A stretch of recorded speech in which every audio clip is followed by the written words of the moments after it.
Hello everyone. Today we are going to see. Hello everyone. I welcome you all to the first section of the GATE classes for construction material and management. This is one of the important subjects in the GATE point of view. Many of you consider this subject is not one of the important subject because it's due to its lack of content and its weightage in GATE also is very much to compare to other subjects like soil and fluid mechanics. But if you ask me, this is one of the important subjects. How can I say this is one of the important subjects?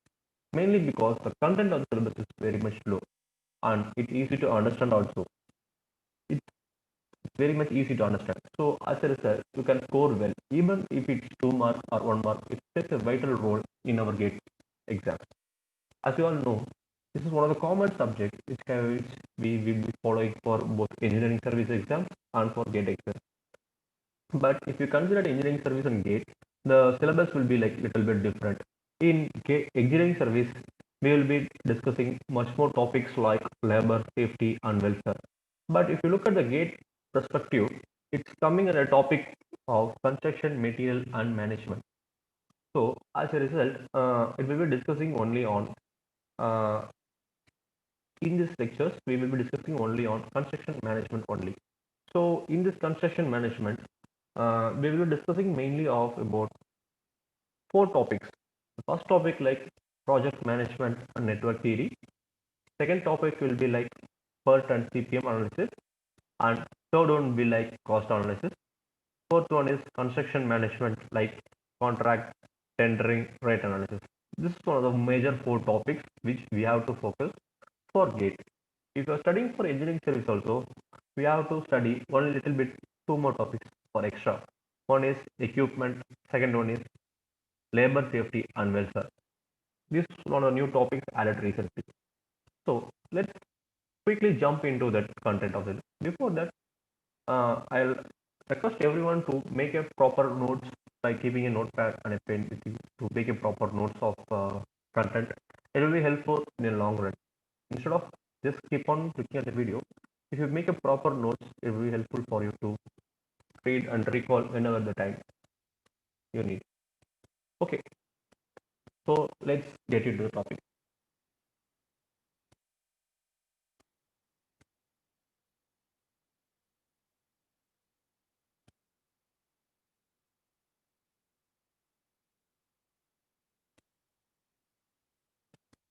Okay, this chapter 1 we will be discussing about project management and network theory. Okay, first of all, what do you mean by project management? Project management mainly deals with the effective use of resources to increase the productivity. So, what does it mean? What do you mean by the effective use of resources?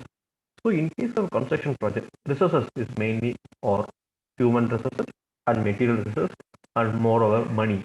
These are the major resources which are required for a project or whatever the project may be or construction, whatever.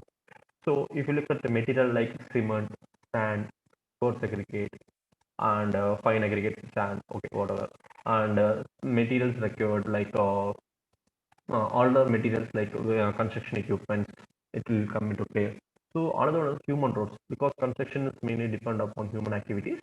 So human also plays a major role and the cost to hire the humans also will be considered.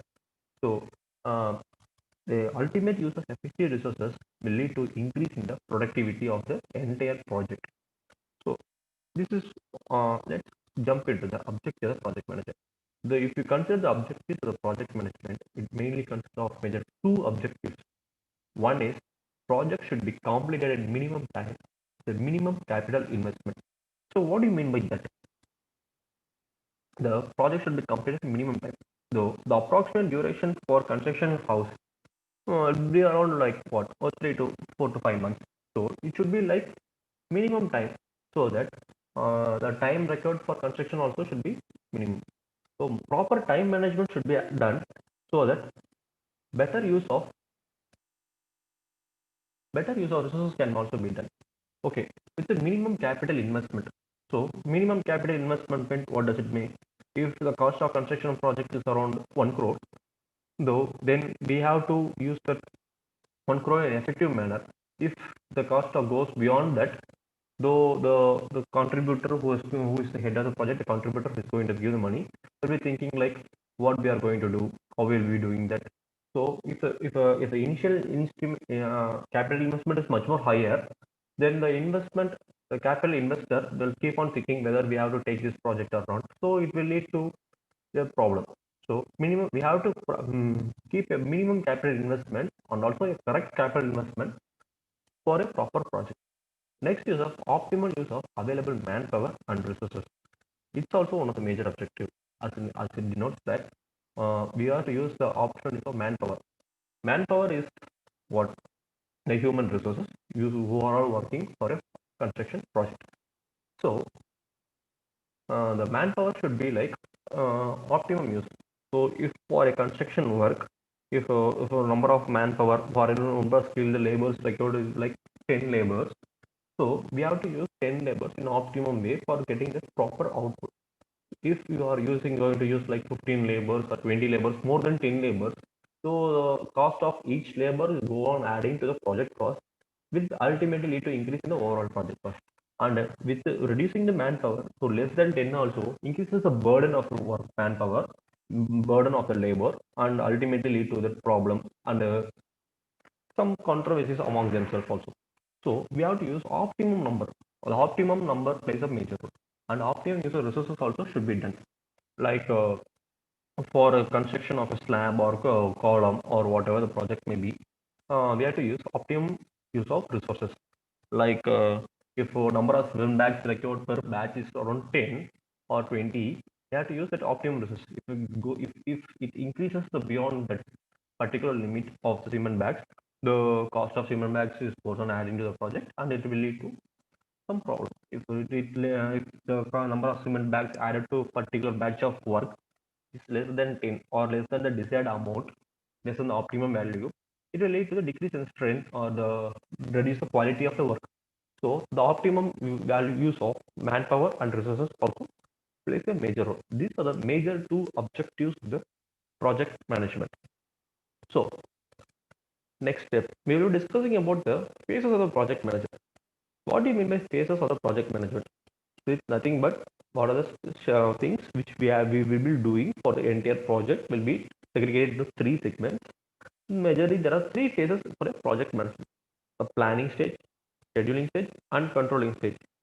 The planning and scheduling stage will come before the execution itself.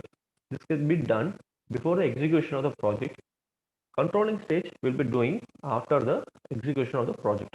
So, in case of planning, uh, what are the things should include in that phase, planning phase? It will like defining the objective of the project, like how long the project should be done, with what timeline the project should be completed. It's about the entire objectives of the project. So what and all the amenities required. For example, if you're going for a construction apartment or a multi-story building or gated community, the what are the provisions should be provided, like proper road facilities of proper road facilities and a pipeline and a sewerage collection point, and if in case of needed for any swimming pools or whatever recreational items like theater or gym, so that provisions has to be made. So proper objective of has to be planned in that planning phase. Next thing involved passages listing of jobs that has to be performed in that project. It will like what do you say? In case of construction project, we have many activities. As we know, like foundation work or excavation works or foundation, laying of concrete and slab work will have to do that column wall. So we have to list the jobs that has to be performed in the entire project. Each and even the small details of the job has to be mentioned. Small jobs has to be mentioned to get a better overview of the entire project. Next step involves the determine the resources required. This is also one of the major thing in planning phase. This I think, but resources required. Resources required does nothing but it include manpower and material requirement. Resources nothing both include manpower and material. So it will like, for example, if you're doing a particular activity like the trenching, number of labors required for the particular activity has to be determined. It should as it came an objective, it should be like optimum manpower. So determine resources also, like how many amount of material required, like coarse aggregate, fine aggregate, and cement has to be determined. Like that, each and everything has to be done. Next one is preparing estimate for cost and duration. Both cost estimate and time estimate has to be done in the planning phase itself, because this one will help the investor or the fund manager who are providing the money to get a better understanding of the cost or the expenses which are going to occur if he did that project in a long term. Okay. Next, preparing estimate of the cost. It will involve like how much amount of cost is required for a particular activity. Each and every activity, like it can be only determined if you determine the optimum number of resources like manpower and material. If you determine that only, we can able to estimate the cost, because the number of manpower is directly proportional to the cost of the project. If the number of manpower is goes on increasing, the cost of the project will be goes on increasing, because it include the labor of the project, right? Next thing is about duration. It is also, we will be discussing this in later chapters in a detailed manner, like cost, duration, how it is proportional or indirectly proportional, what are the costs directly proportional. We will be discussing in the upcoming classes. Okay, next thing will be duration. It will be like if the direct in case of during cost estimate duration, if the duration of project is goes on increasing, ultimately cost of the project will be also increasing. There we will be discussing like what direct cost, indirect cost, and all. We will be discussing further in that. Okay, next step involved in the phases of the project management are.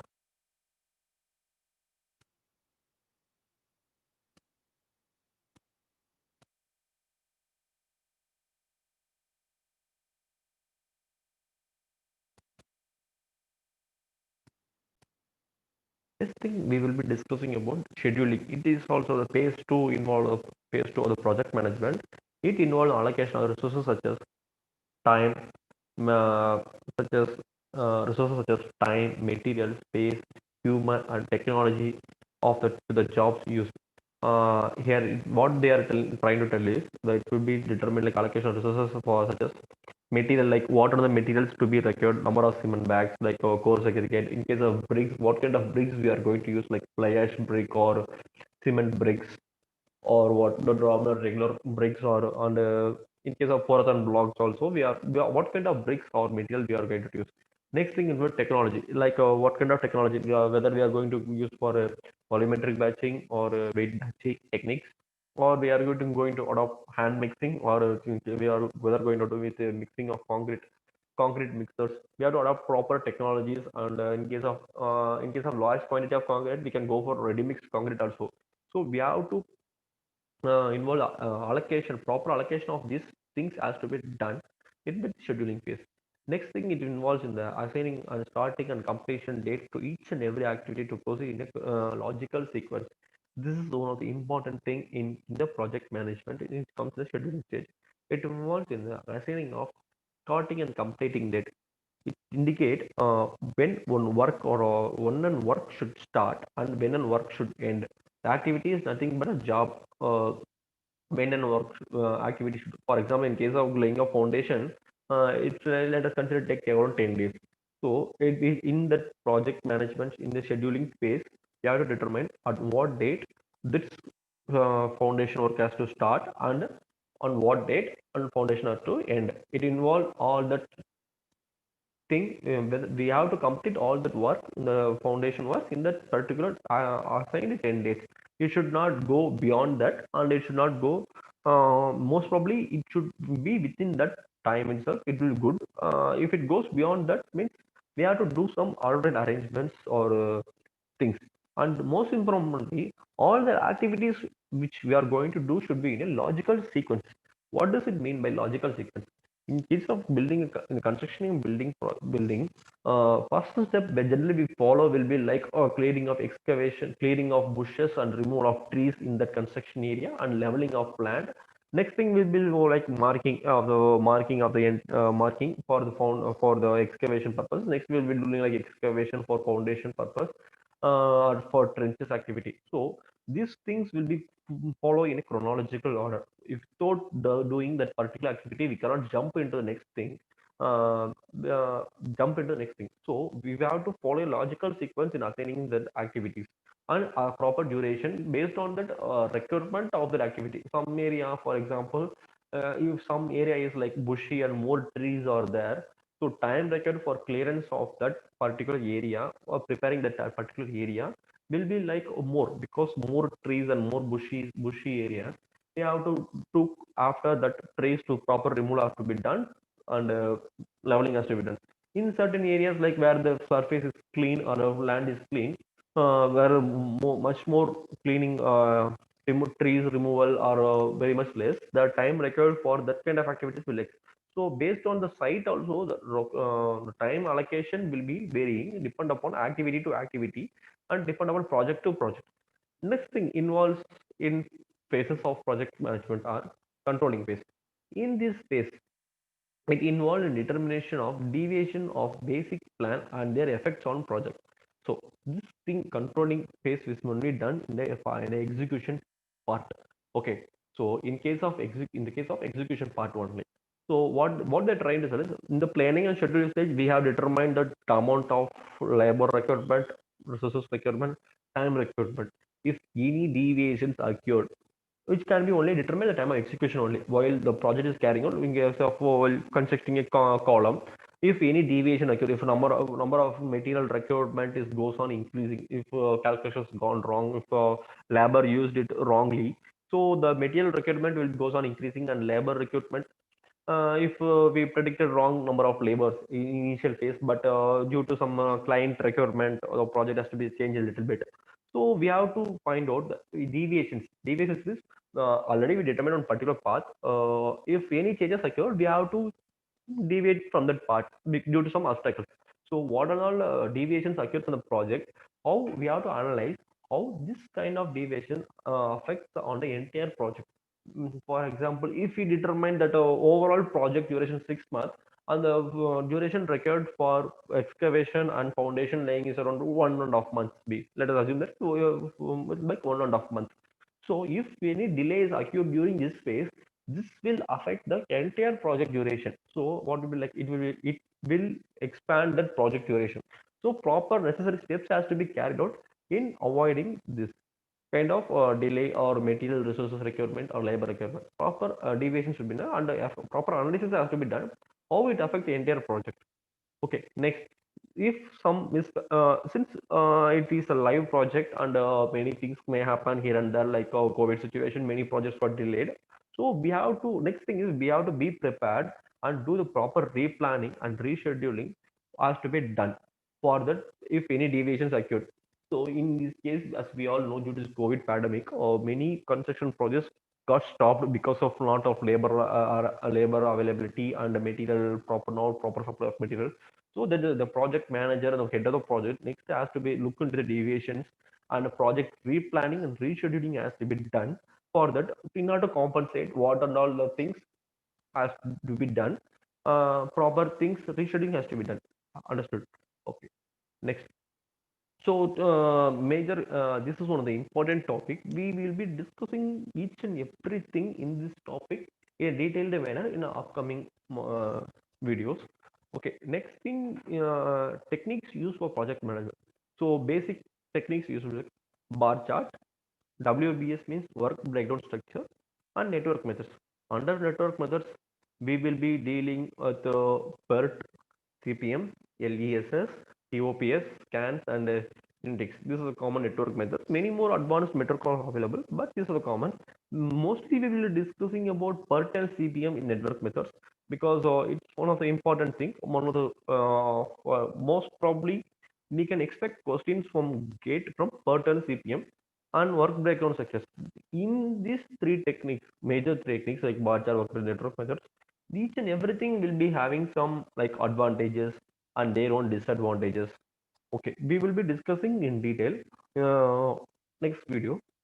So as of now, we are going to end this video by we will be discussing next thing in an upcoming videos. Thank you everyone.